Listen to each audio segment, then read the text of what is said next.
Hey everybody, Dan here with Pain Free You. I miss shooting outdoors. These days just go by too quick when it gets dark at like 4:30 in the afternoon.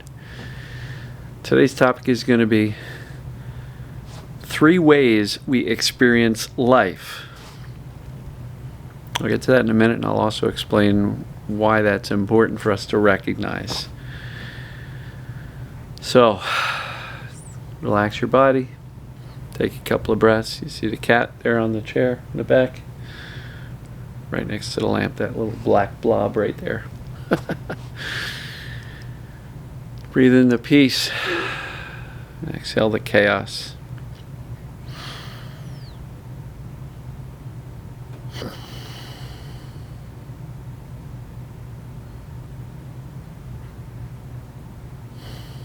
All right.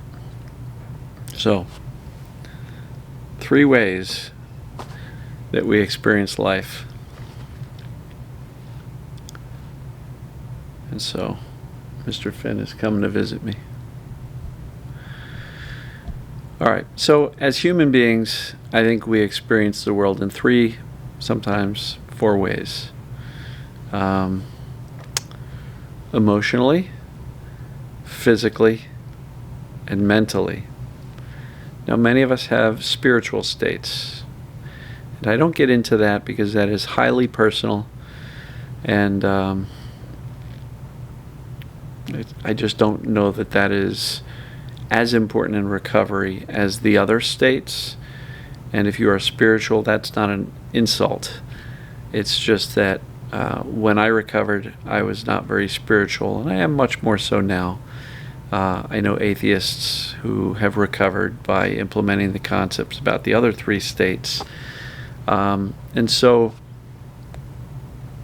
let's focus on the thing that we can all agree on universally, whether you're 1 year old, 96 years old, 105, or somewhere in between. We all have an emotional state, a physical state, and a mental state.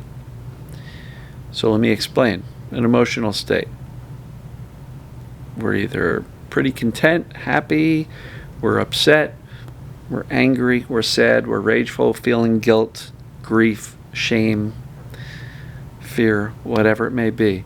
Our emotional state is that ebb and flow of emotions as we experience life. That is one of the states. And I'll get to the reason why this is important in a minute. We also have a physical state. We're either carrying ourselves pretty loose and carefree and not much tension in the body, we're comfortably breathing, or we could be carrying a lot of tension. Shoulders up, breathing shallow, clenching the jaw, squeezing the steering wheel, white knuckling it. So our physical state, I don't mean do we hurt or not, what's the condition of my knee or my back or my shoulder or head. Oh, I mean the physical state of being is either pretty relaxed, comfortably breathing, right? Or not so relaxed, right? Feeling very uptight, very tense, fearful, guarded. That's the physical state that I talk about.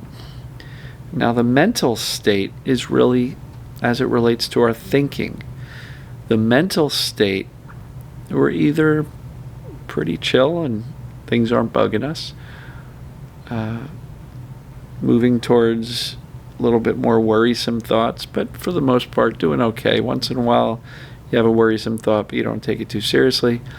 Or in some cases, in many cases, when we get to folks who are in severe crisis from their TMS or perceived danger pains, their mental state is very chaotic. It's spinning, fearful, catastrophic thoughts, lots of doubt, lots of worry, right? What if, what if, what if? Fear, fear, fear, spin, spin, spin. Ruminating on the same questions you've been asking yourself for a couple of years. And I know a couple of folks who message me all the time, who email me all the time, for 2 years. And inevitably, if I went back through the history, they're asking the same questions over and over and over again. They're ruminating. The fear and the doubt is keeping them kind of stuck. And so emotional state, physical state, mental state. So let me bring this home.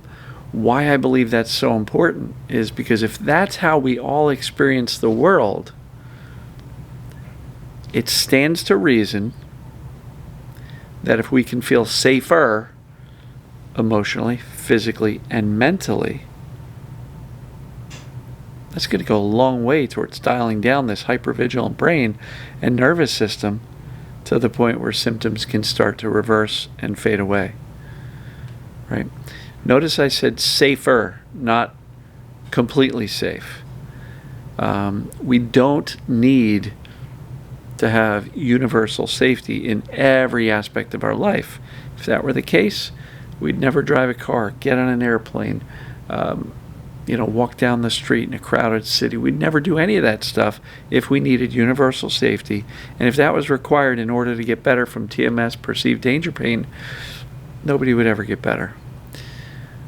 Life is an inherently risky thing, right?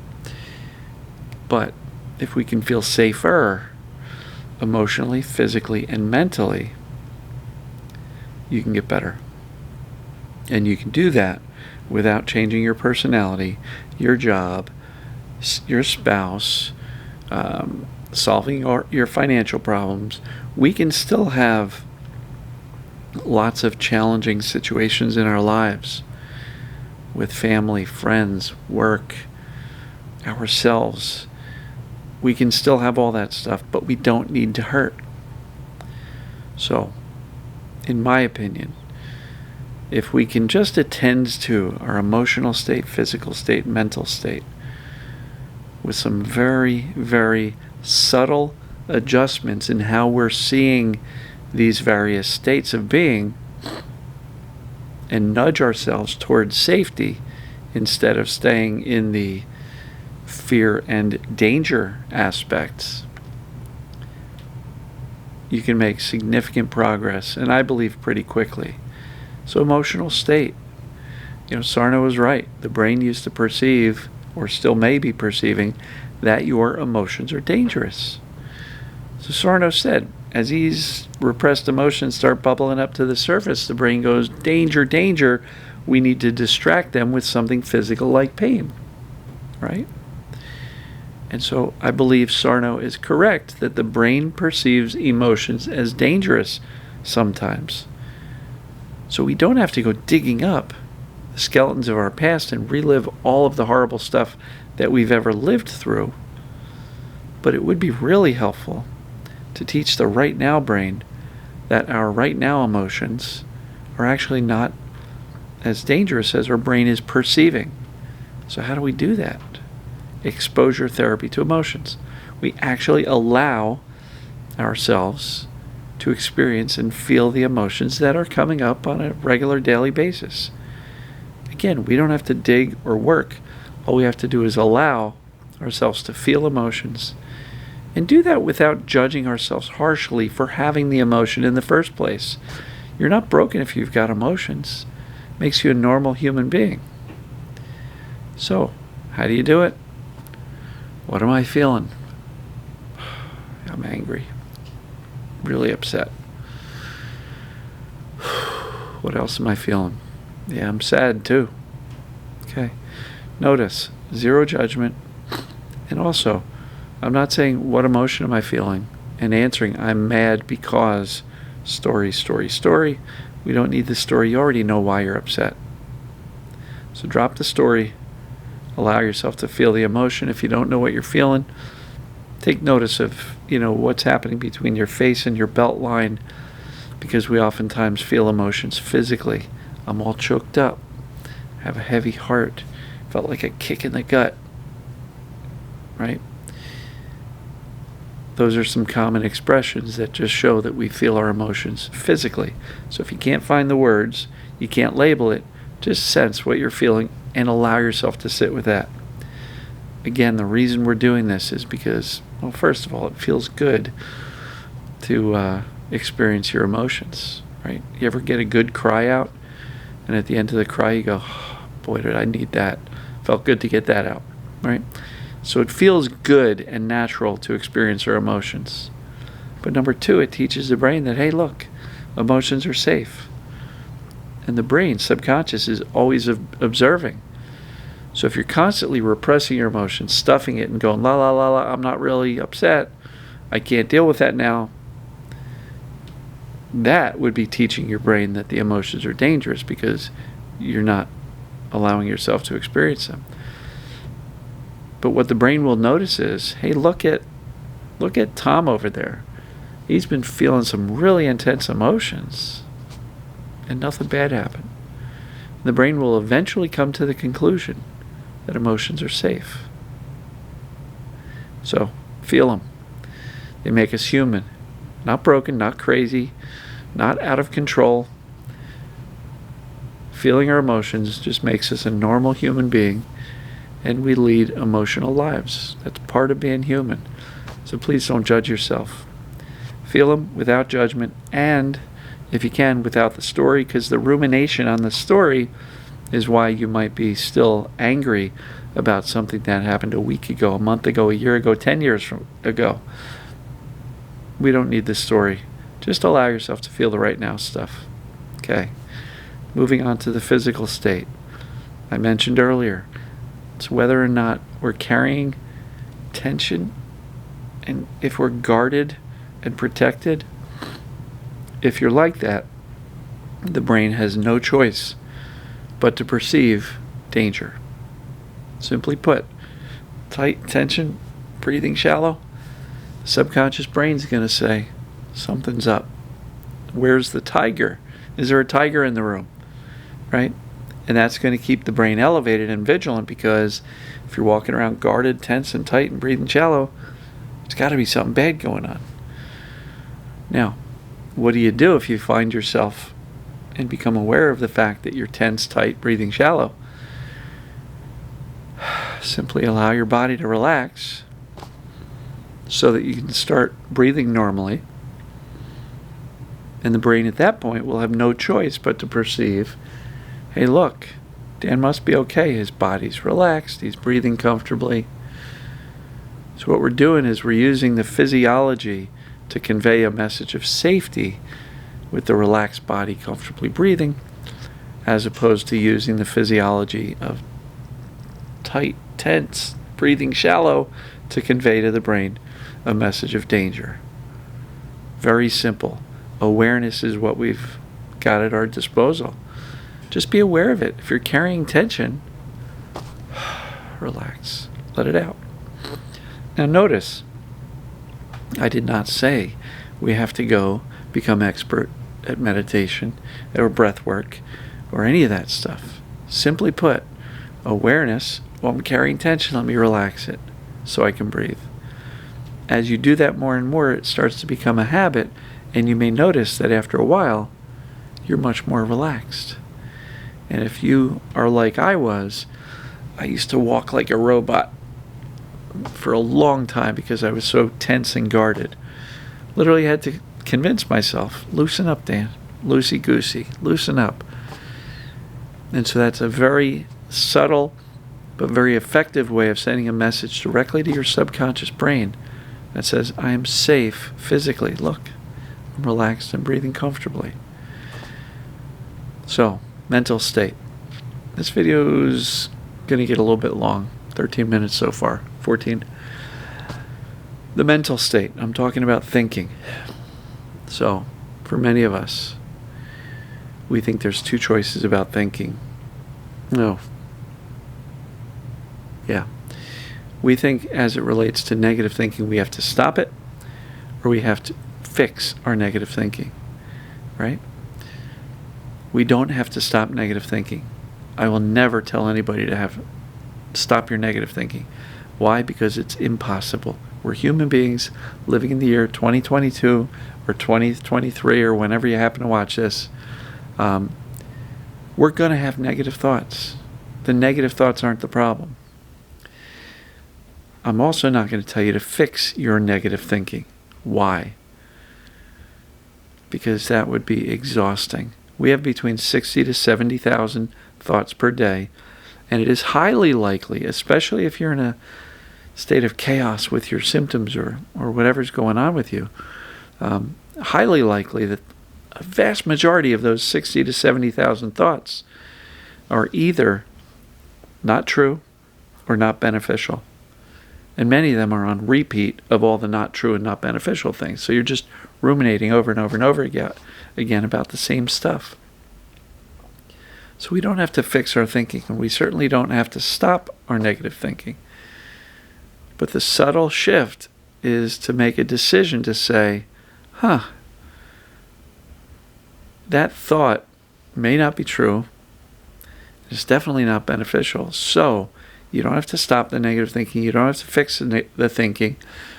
But you also don't have to believe these negative thoughts, which are typically just fear-driven by a brain that's trying to keep you safe. So, hey, be careful. Don't do this. Don't do that. What if it's this? What if it's that? Oh, don't do that. You don't really want to do that. That's scary. That's dangerous. You're going to hurt yourself. All of those thoughts are just a brain doing its job, trying to keep you safe and keep you alive. But again, the brain is misinformed and operating on fear. So why do you have to believe all those thoughts? You don't. So you don't have to stop the negative thinking. Don't try to fix your thinking problem with more thinking about your thinking because you think your thinking problem is a problem. You see how that quickly goes in a cycle of rumination about your thinking problem? Simply put, when you notice your thinking's going a little bit sideways, you can literally say, I'm not thinking about that now. Or, shh, brain, we're not doing that again. We've done that already. That's not the answer.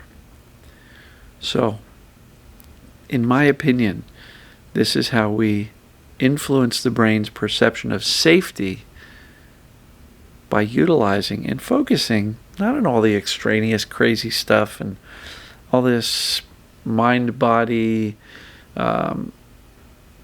stuff that many of the TMS coaches are focusing on. Simply put, notice your emotional state. Just choose to feel whatever you're feeling. You can do it in private, so if you don't... And look, we don't have to explode and vomit our emotions on people around us to feel them. We can do that in the privacy of our head, heart, home, car, bedroom, bathroom, wherever. Expressing emotions is external, and feeling emotions is an inside job. Focus there. Allow yourself to experience it. And if you're in a crowded room with a bunch of people, you don't want to cry or look angry, step out, go to the ladies' room, the men's room. Give yourself a couple of minutes. Oftentimes within 90 seconds, when you really allow yourself to feel it, they start to dissipate. So, notice your emotional state. Feel them without judgment, without the story. You'll feel them dissipate. That's all it takes. Because the intent here is not to uncover every negative emotion you've ever had. The intent here is to say to the brain, hey brain, I'm going to feel some emotions now. That's okay because they're safe. You can even have that conversation with yourself. So notice your emotional state, feel the emotions. Notice your physical state. If you're tense and tight and breathing shallow, let your body relax so that you can breathe. Look, if you want to do breath work, that's fine.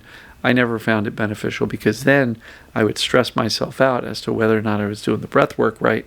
And am I counting in for the right number of beats and counting out? And is my exhale longer than the inhale? And now all of a sudden I'm feeling that I didn't inhale enough to do the longer exhale. And now I'm getting stressed out trying to relax by breathing. I just simplify everything. Relax your body so that you can breathe naturally. So lastly, the mental state. Don't take your own thoughts so seriously. We don't have to stop them. We don't have to fix them because it would be exhausting fixing our thoughts. By 6:30 in the morning, we'd be absolutely exhausted trying to fix all our negative thoughts. We don't. Just let them float by. And if those thoughts feel too real, that's when we can kind of go back to fundamentals. Hey, I know what's going on. I know what this mind-body stuff is. TMS, perceived danger, pain. I know it applies to me, so I'm going to choose not to buy into these negative, fearful thoughts. You can literally say, I'm not thinking about that anymore. So, I hope this makes sense for you all. This, in my opinion, is how we influence messages of safety compared to messages of danger. And we do it by kind of approaching the three main ways that we experience the world. Comment below. Let me know what you think about this. It's a core part of my recommendations and approach. So you've just gotten a sneak peek. And I talk about this stuff all the time. But I really wanted to break it out as to the three ways that we experience life and why it's important to why it's important to focus on how we can use these three ways we experience life to convey messages of safety. So, love you guys and gals. Hope you found this useful, and we'll see you tomorrow. Take care. That's a high five, by the way.